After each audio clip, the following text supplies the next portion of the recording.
Bienvenidos, bienvenidos sean todos a este tiempo de estudio de la palabra de Dios, tiempo que dedicamos a estudiar, escudriñar la palabra, sobre todo pensando en lo que el Señor tiene para cada uno de nosotros en la vida diaria. Te invito a que nos acompañes en esta media hora de estudio del Evangelio de Mateo. Estamos en el capítulo 16. Abre tu Biblia en este capítulo y prepárate ahí para juntos recorrer la bendita palabra de Dios. Padre, te damos gracias y te alabamos y te bendecimos, porque tú, Dios, haces posible que podamos conocerte por medio de tu palabra. Señor, ayúdanos a comprenderla, que tu Espíritu Santo nos guíe, Señor, y guíanos tú también, Señor, a poder aplicarla. Te lo pedimos en el nombre de Cristo Jesús. Amén. Si estamos en el capítulo 16 de Mateo, ya estábamos comenzando a considerar este pasaje, este nuevo encuentro de los fariseos y ahora con los saduceos, con el Señor Jesús. Y ahí estábamos en ese punto en la vez pasada, viendo la comparación entre estos dos grupos. Vamos a continuar ahí donde nos quedamos para darle seguimiento a este encuentro y lo que esto nos deja de enseñanza para todos nosotros. Dice así el texto de Mateo 16, 1 al 4. Vinieron los fariseos y los saduceos para tentarle y le pidieron que les mostrase señal del cielo. Mas él respondiendo les dijo, cuando anochece decís buen tiempo, porque el cielo tiene arreboles. Y por la mañana, hoy habrá tempestad, porque tiene arreboles el cielo nublado. Hipócritas, que sabéis distinguir el aspecto del cielo, mas las señales de los tiempos no podéis. La generación mala y adúltera demanda señal, pero señal no le será dada, sino la del profeta Jonás. Y dejándolos, se fue. Habíamos comenzado a considerar este texto, como decíamos, y habíamos estado mostrando la comparación entre los saduceos y los fariseos. Entonces, esta comparación nos permite resaltar algunos puntos, porque dice que vienen juntos a confrontar a Jesús, a tentarle. Volviendo entonces a esa comparación, veamos.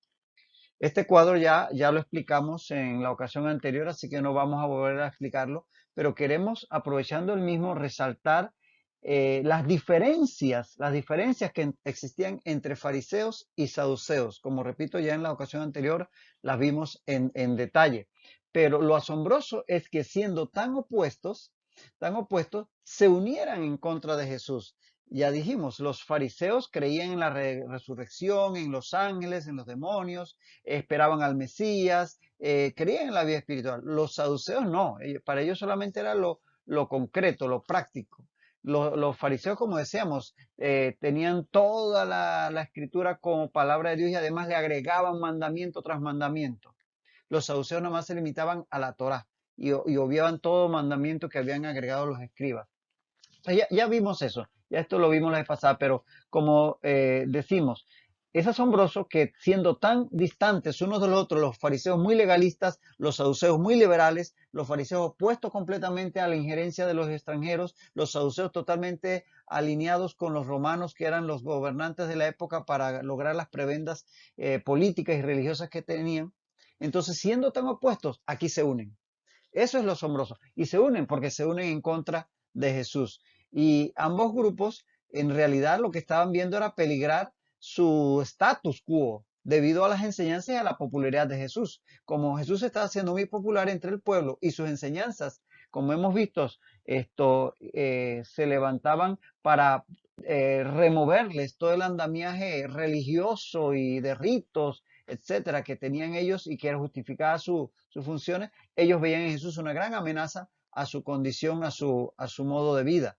Y su rechazo a Jesús entonces llega a ser mayor que todas las diferencias que existían entre ellos. Es como si aplicaran aquel refrán que dice que el enemigo de mi enemigo es mi amigo. Así dice ese refrán. El enemigo de mi enemigo es mi amigo. O como dice otro, el diablo los cría y ellos se juntan. El hecho es que se juntaron en contra de Jesús a pesar de sus grandes diferencias teológicas, de conceptos de la religión y de todo. Y aquí vale recordar lo que dice Salmos 2, 1 al 2, que dice, Salmos 2, 1 al 2, ¿por qué se amotinan las gentes y los pueblos piensan cosas vanas? Se levantarán los reyes de la tierra y príncipes consultarán unidos contra Jehová y contra su ungido. ¿Ve? Va a haber alianzas entre hombres. En su momento Pedro cita esto con respecto a Poncio Pilato y a Herodes, pero acá también lo podemos citar con respecto a los saduceos y los fariseos, que siendo tan opuestos, aquí se unen en contra de Jesús. De tal manera que el hecho es que el hecho de que dos grupos tan antagónicos se uniesen para adversar a Jesús muestra que la oposición a él estaba llegando a su punto máximo, estaba prácticamente en el momento más álgido de la oposición a su ministerio, que como sabemos va a culminar con su arresto y su condena en Jerusalén. Pues bien, esto en cuanto a esa comparación y destacando cómo estos dos grupos, siendo tan antagónicos, se llegan a unir en contra de Jesús. Entonces continuemos con el texto. Dice que le pidieron que les mostrase señal del cielo. Recuerden que el texto dice literalmente que vinieron para tentarle y la tentación se da en la forma de que le piden una señal del cielo.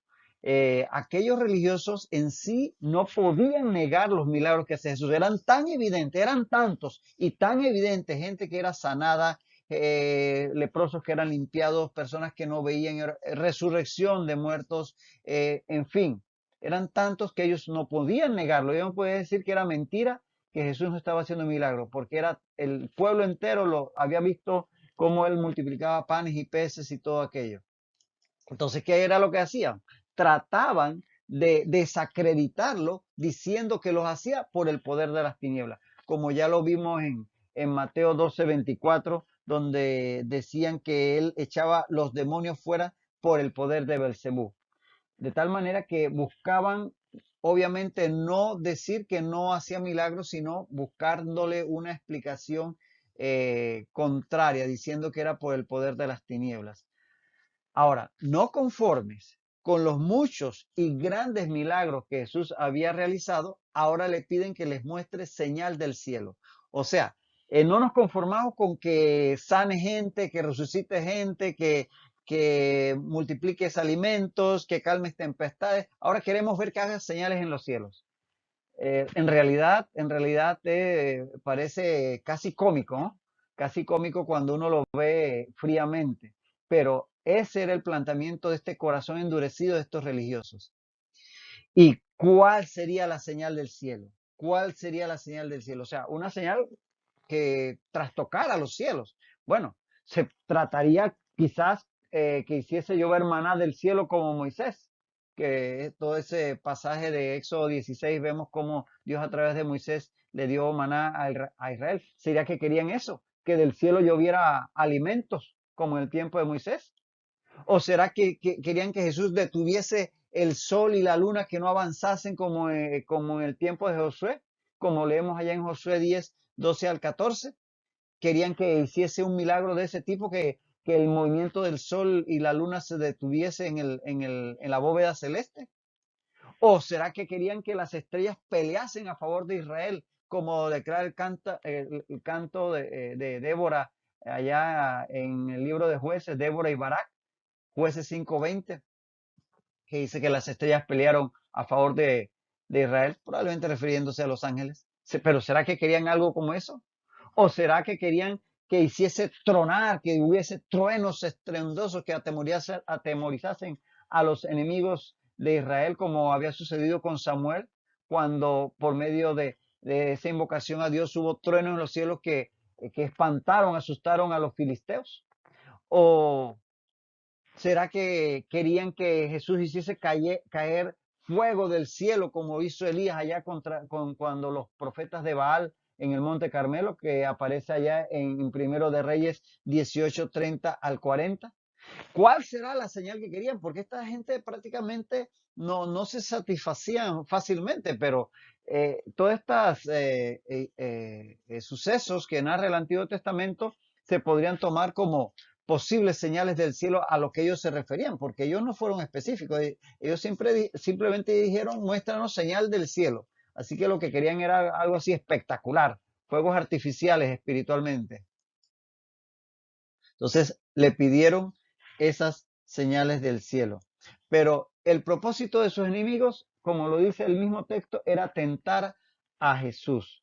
Ellos en realidad procuraban que si él se proponía hacer una señal portentosa, como aquello de que se detuviera el sol, la luna, que él sencillamente fallase. Y intentando hacer algo de esta magnitud y fallando en el intento, lograr por medio de eso desacreditarlo delante del pueblo. Ese era su objetivo totalmente.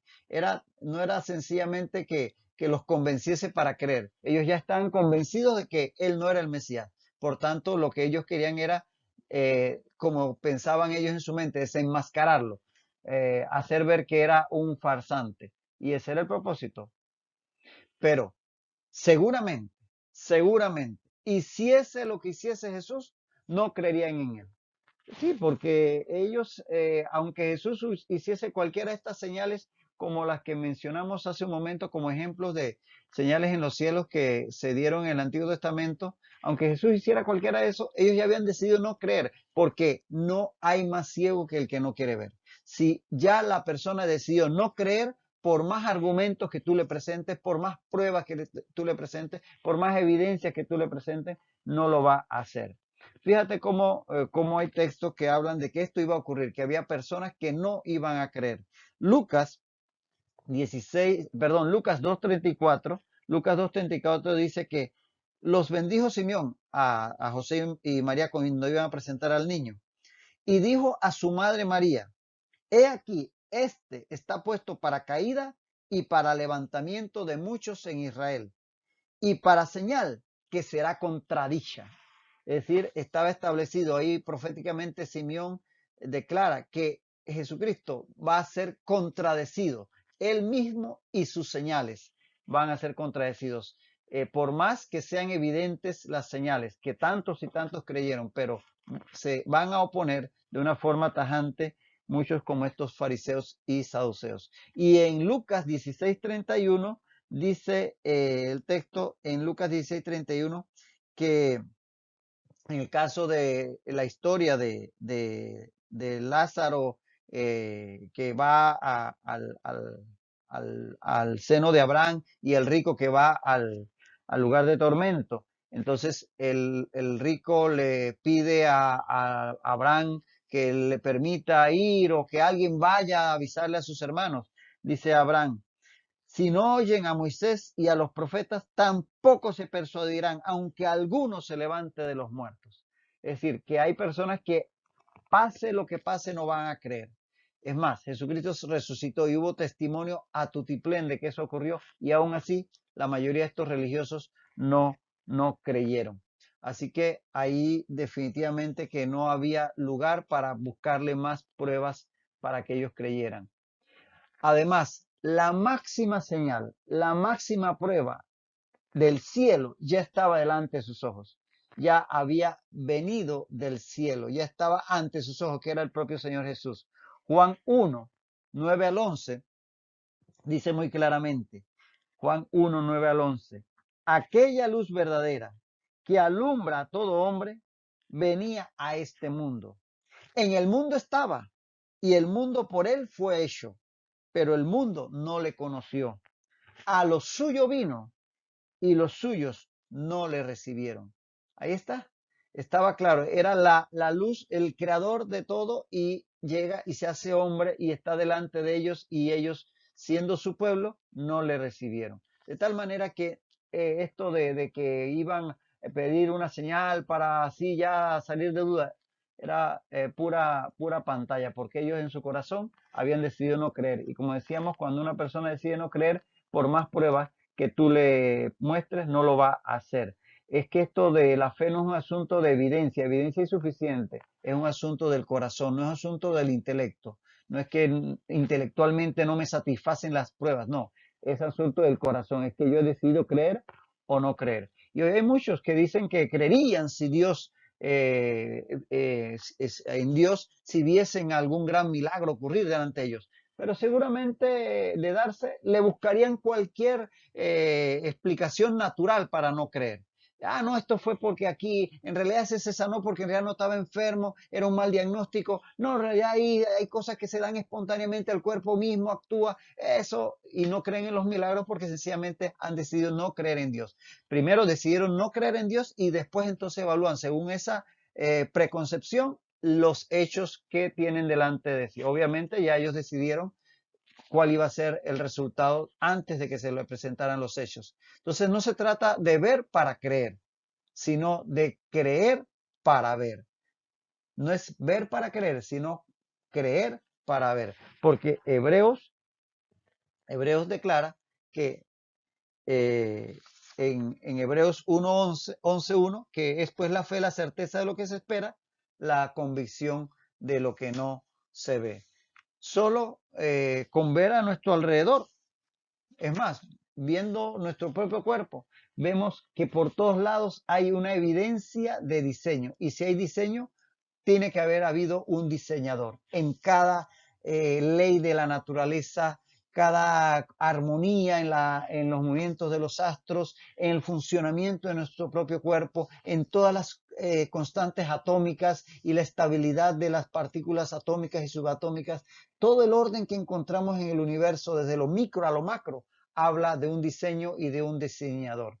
El que no quiere verlo, por más que le muestren más y más pruebas, no lo va a creer.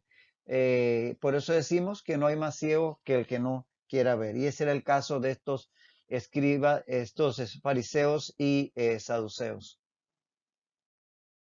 Dice, mas él respondiendo les dijo, cuando anochece, decís buen tiempo, porque el cielo tiene arreboles, y por la mañana hay tempestad, y por la mañana hoy habrá tempestad, porque tiene arreboles el cielo nublado.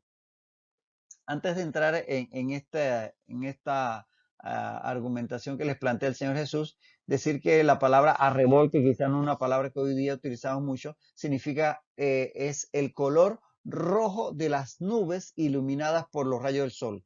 Cuando los rayos del sol, sobre todo al amanecer o al atardecer, pasan a través de una capa de nubes y estas se ven rojizas por el sol que pasa a través de ellos, a eso se le llama arrebol. Bueno, esto es tanto así que, por ejemplo, la nueva traducción viviente, NTV, en este punto dice, si el cielo está rojo por la noche, mañana habrá buen clima. Si el cielo está rojo por la mañana, habrá mal clima todo el día. O sea, ese arrebol se traduce por está el cielo rojo. Aquí quizás hacer un pequeño paréntesis para recomendar, creo que en algún momento ya lo hemos hecho, pero vale la pena. Siempre es recomendable cuando estudies la palabra de Dios hacerlo con varias versiones por delante. Si tienes una versión, digamos, tradicional, antigua, como Reina Valera 60, u otras, Biblia Jerusalén, la Biblia de Dios habla hoy, etcétera. Es bueno tener versiones más modernas como la NBI, como la NTV, como la Biblia lenguaje actual, Biblia al día, versiones modernas que te permitan comprender mejor las diferentes frases y verlas desde distintos enfoques. Entonces siempre es recomendable cuando estudiamos la palabra de Dios tener más de una versión, sobre todo versiones más antiguas, versiones más contemporáneas para ver con más claridad el, el, el texto. Entonces, dicho eso, que aquí esto de arreboles se refiere a un cielo rojizo debido a que los rayos del sol pasan a través de una capa de nubes. Entonces, vayamos a la explicación. En la región de Palestina, fíjate, la región de Palestina, hacia el norte está la región de Galilea, Judea está al sur, al oeste el mar Mediterráneo, al este pasando el Jordán viene desierto. Bueno, en esta región, un cielo rojizo al atardecer sugiere una mañana clara al día siguiente. ¿Por qué? Porque ese cielo rojizo al atardecer, o sea, al atardecer obviamente hacia hasta acá está el oeste, el sol está hacia este área, en el atardecer, si hay un cielo rojizo es porque hay nubes sobre el mar frente a las costas y el sol que se está poniendo por el oeste pasa a través de esas nubes y hay ese cielo rojizo que decíamos que son los arreboles. Entonces, eso quiere decir que las nubes se han ido alejando hacia el oeste, por eso se ve rojizo el cielo y eso permite pronosticar que al día siguiente la mañana va a estar clara porque las nubes se han ido, entonces el cielo queda despejado. Eso es lo que sucede en esa región de Palestina. Cuando el atardecer es rojizo, al día siguiente no hay nubes sobre Palestina, no hay lluvias. Es un día despejado. Pero, pero, cuando durante la noche, cuando durante la noche el viento del Mediterráneo trae nubes sobre la tierra, sobre Palestina, eso hace que al amanecer haya también un cielo rojizo porque las nubes se han desplazado hacia la tierra, entonces el sol que se levanta por el este va a pasar a través de esas nubes y se va a ver rojizo el amanecer. Entonces eso indica que va a haber lluvia, que pueden haber tormentas sobre la tierra de Palestina durante ese día. Así que a este tipo de predicciones que las personas de su época conocían, es a las que se refiere el Señor Jesús. Entonces, ellos conocían esto y pronosticaban más o menos cómo iba a ser el clima viendo estas señales. Y es que la gente, sobre todo la gente del campo, aprende a no depender tanto de los meteorólogos, sino que tienen sus conocimientos empíricos del clima. Yo mismo, cuando era niño, recuerdo con mi papá allá en el campo, en el Karate de las Tablas, cómo me enseñaba él a reconocer las señales del clima. Por ejemplo, cuando siempre íbamos tempranito a ordeñar, cuando regresábamos ya estaba amaneciendo, ya estaba saliendo el sol, y él me decía, si al mirar hacia el horizonte, sobre todo hacia la cordillera del Canajagua, se veía mucha bruma, eso quería decir que era un día seco, un día de verano. Sin embargo, si está sumamente despejado y transparente el horizonte, eso pronosticaba lluvia. Señales de los campesinos. También el hecho de que la capa de nubes estuviera muy baja, que está casi sobre la cordillera, se sugería lluvia. Sin embargo, si estaba muy alta, dejando un espacio vacío de cielo transparente que le llamaba el celaje, era muy alto, entonces era un día probablemente seco. Si veíamos que habían arrieras cargando pedacitos de hoja por ahí por los patios, quería decir que ya venía pronto el invierno, porque estos animalitos lo predicen y toman precauciones llevando hojitas para sus madrigueras. O si comenzamos a escuchar cantar la tevea, un ave que canta entrado de invierno, ya uno sabía que comenzaban por ahí las primeras lluvias, cuando esta ave se le oía su canto entre los árboles. Entonces, son cosas que el campesino empíricamente aprende a pronosticar en parte el clima. Y esta gente habían tenido esa sabiduría natural de poder reconocer cuándo iba a llover, cuándo iba a ser buen día. Y eso les hace ver Jesús. Ustedes son capaces de ver, distinguir el clima con solamente ver las señales, estas señales en los cielos. Pero le dice, hipócritas, que sabéis distinguir el aspecto del cielo, mas las señales de los tiempos no podéis. Son capaces de ver señales en la atmósfera, en el cielo, que nadie se las enseñó, sino que la intuición, y sin embargo, las señales más importantes, las señales de los tiempos, no podéis. Es decir, Jesús reprende a estos hombres porque están prestando más atención y saben interpretar las señales del clima, pero no han prestado atención ni han sabido interpretar las señales de los tiempos de Dios que se han estado dando ante ellos por medio de su propia persona. Es decir, están dispuestos a buscar señales en el cielo para el clima esto, y no a buscar señales de Dios para saber en los tiempos en que estaban viviendo. Y es que Dios ha dispuesto señales. Y aquí, fíjate, Jesús, al decir tiempos, cuando él dice los tiempos, se usa la palabra kairos, y kairos se refiere a periodos que marcan épocas, es decir, son ventanas de tiempo, tiempo específico, tiempo oportuno, tiempo para esto. No es el tiempo continuo, que sería cronos. Cronos ya sería el tiempo transcurrido así, día a día.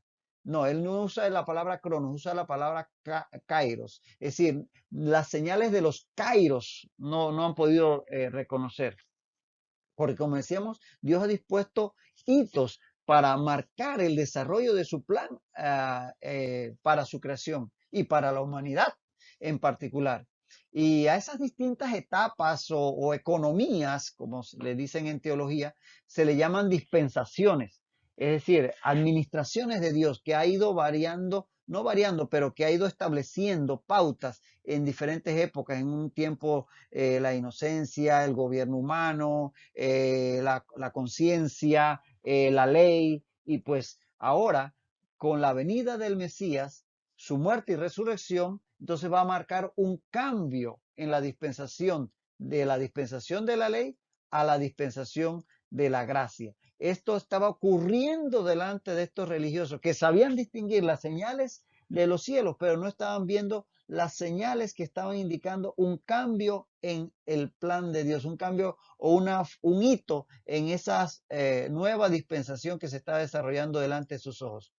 Y es que hoy en día sucede algo parecido, porque hoy se le presta mucha más atención a cosas transitorias, cosas que van a perecer, cosas que sencillamente hoy están y mañana no, como el mismo clima. Estamos pendientes de que si va a haber lluvia o va a ser seco, o la bolsa de valores, o cómo está el precio de la gasolina. En fin, estamos muy pendientes de cosas que son, sí es cierto, no dejan de ser importantes en su momento, pero son transitorias, pasajeras, y no nos preocupamos por las señales de los tiempos que marcan la eternidad, que tienen muchas más consecuencias para, para nosotros. Hoy se le presta mucho más atención a cosas transitorias que a las cosas eternas.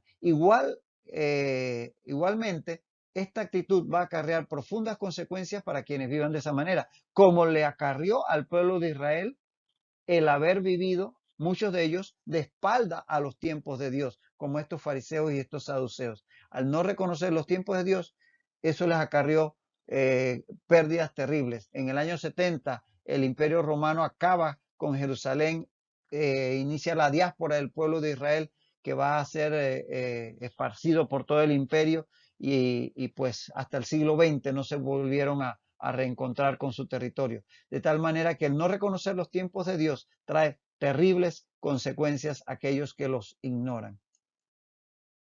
Y dice Jesús, la generación mala y adúltera demanda señal, pero señal no le será dada, sino la señal del profeta Jonás. Jesús llama a esa generación representada por esos religiosos mala y adúltera, porque habían rechazado las señales que él le había dado e hipócritamente pedían una mayor. Y esta es una de las palabras más duras que empleó Jesús en contra de sus adversarios, de los cuales los peores eran los religiosos. Eran malos por cuanto en su legalismo hipócrita hacían sufrir al pueblo, queriendo que hicieran cosas que ni ellos mismos estaban dispuestos a hacer. Y también eran adúlteros porque daban la espalda a Dios y a su Hijo para ir tras su propia religión. Así que Jesús les adjetiviza con estas dos palabras, malo o adúltero, por ese tipo de comportamiento. El que él se niegue a complacerles, ya que sabía que no serviría de nada, y además él se niega a complacerle porque sabía que no le servía de nadie. Además, él no se dedicaba a estar realizando espectáculos para deleite de la gente. En realidad, el Señor no está para complacer caprichos de nadie, ni los tuyos ni los míos, te advierto. Él había dado bastantes señales. Cada milagro que él hizo tuvo un propósito específico para dar evidencias, o sea, señales necesarias para que la gente creyese que él era el Mesías. Y de paso, obviamente, en cada uno de esos milagros, bendecir y ayudar al necesitado. Pero él no estaba para hacer un show, él no era un showman y a ver, ¿quién quieren que haga ahora? ¿A quién quiere que sane ahora? No, él tenía un plan eterno que estaba por encima de todas las consideraciones humanas. Así que él no está para complacer y ni siquiera nuestros caprichos. Hay planes de Dios y la voluntad de Dios está por encima de cualquiera de nuestros deseos. Si nuestros deseos están alineados con la voluntad de Dios, ciertamente vamos a coincidir y Él se va a glorificar en nuestras vidas. y nosotros seremos bendecidos. Pero no estamos para pedirle a Dios nuestros caprichos. Nos quedamos aquí con esa reflexión y nos veremos en la próxima ocasión. Hasta entonces, que el Señor siga bendiciendo tu vida.